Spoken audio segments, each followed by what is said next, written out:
Je vais appeler maintenant Pascal Mauberger, qui est président de la société Maxfi, et qui va nous parler de la rénovation énergétique en marche avec l'hydrogène. Pascal.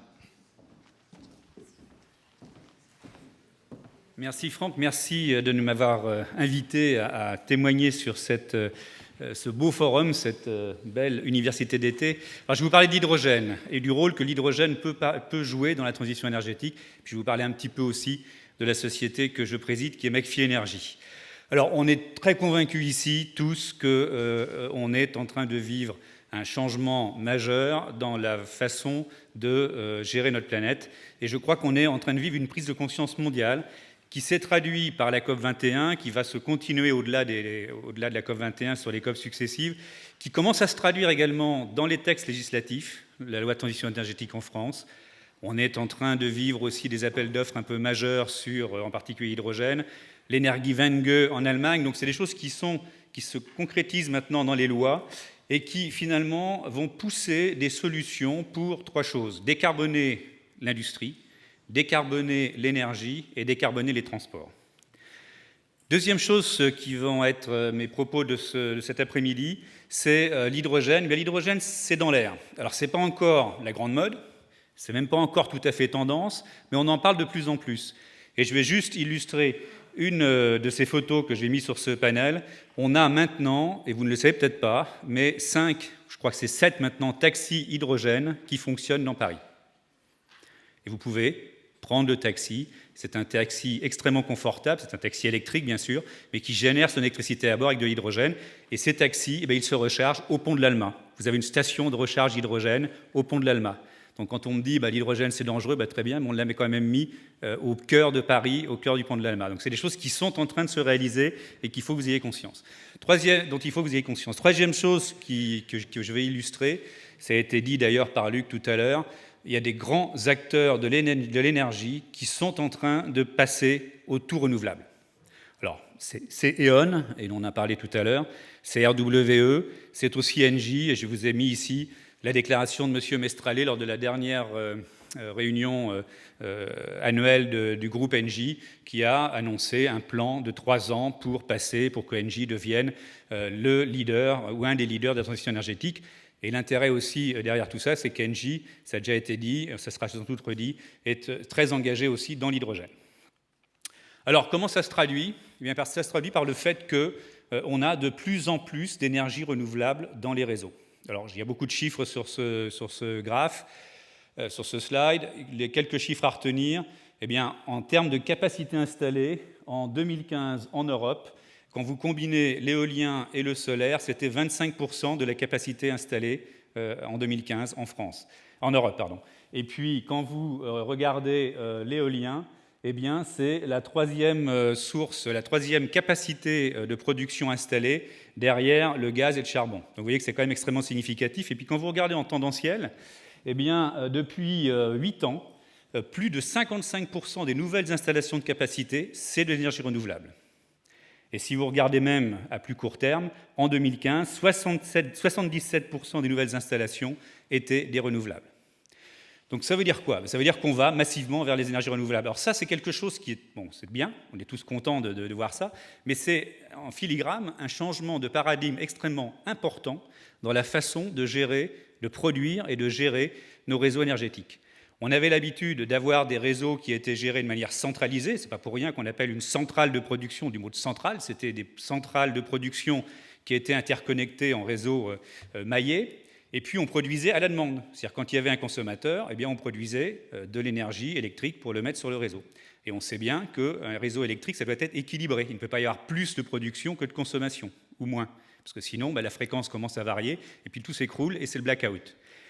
Eh bien, quand on est maintenant confronté à des mix énergétiques qui vont vers des 25, voire des 50% d'énergie renouvelable, qu'est-ce qui se passe ? On est sur un système où l'énergie est décentralisée, où elle n'est plus produite quand on en a besoin, mais elle est produite quand il y a du vent, quand il y a du soleil. Eh bien, qu'est-ce qui se passe ? Eh bien, il faut mettre de la souplesse dans ces réseaux. Parce que si vous n'avez pas de souplesse, eh bien, ça va s'écrouler. Cet équilibre extrêmement fragile, il ne tient que si vous avez de la capacité à mettre de la souplesse dans les réseaux. Alors, la présentation de tout à l'heure était extrêmement intéressante parce qu'on peut effectivement jouer sur la façon de consommer, mais quand vous aurez fait tout cela, vous aurez encore besoin de mettre de la souplesse dans les réseaux. Et l'intérêt de l'hydrogène, c'est que ça peut vous apporter cette souplesse-là. Alors, c'est une des solutions, ce n'est pas la seule solution, mais c'est une des solutions. Pourquoi ? Eh bien, tout simplement parce que l'hydrogène peut être produite à partir d'électricité. C'est de l'électricité, de l'eau, que vous transformez en hydrogène. Et puis, deuxième intérêt aussi, c'est que l'hydrogène, ça peut être retransformé en électricité à un autre moment, quand vous en avez besoin pour une autre application.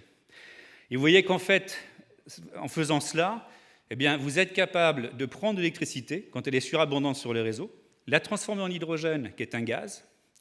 Ce gaz, eh bien, on a la possibilité de l'injecter dans le réseau de gaz naturel, j'y reviendrai, et ça vous permet de faire du stockage d'énergie électrique sous forme de gaz dans les réseaux de gaz naturel. Vous pouvez aussi le mettre comme un fuel, combustible, pour des véhicules électriques que vous allez faire fonctionner à hydrogène. C'est la deuxième utilisation, j'en parlerai. Et puis vous pouvez aussi l'utiliser en énergie. Aujourd'hui, l'hydrogène, ce n'est pas nouveau. Il y a 60 millions de tonnes d'hydrogène qui est produit, consommé chaque année, qui est essentiellement tiré du méthane, qui produit 600 millions de tonnes de CO2, puisque c'est 10 kg de CO2 par kilo d'hydrogène produit. Eh bien, cet hydrogène industriel, on peut aussi le produire à partir d'énergies renouvelables et d'eau et décarboner une partie de l'industrie. Et puis, le gros intérêt aussi, c'est que ça peut se produire à l'endroit où on en a besoin, dans la station-service, à l'endroit où on veut stocker de l'énergie et l'injecter dans le réseau de gaz naturel, ou chez l'industriel qui en a besoin. Donc, c'est toutes ces applications-là qui sont en train de se développer. Et puis, au passage, intéressant quand même, il faut garder en tête que quand vous vendez 1 kg d'hydrogène à 10 € pour faire 100 km pour un véhicule, c'est la parité gazole ou essence à peu près, eh bien, comme il faut 50 kWh d'énergie électrique pour faire 1 kg d'hydrogène, faites la règle de 3, c'est 200 € le mégawattheure de valorisation de votre énergie renouvelable.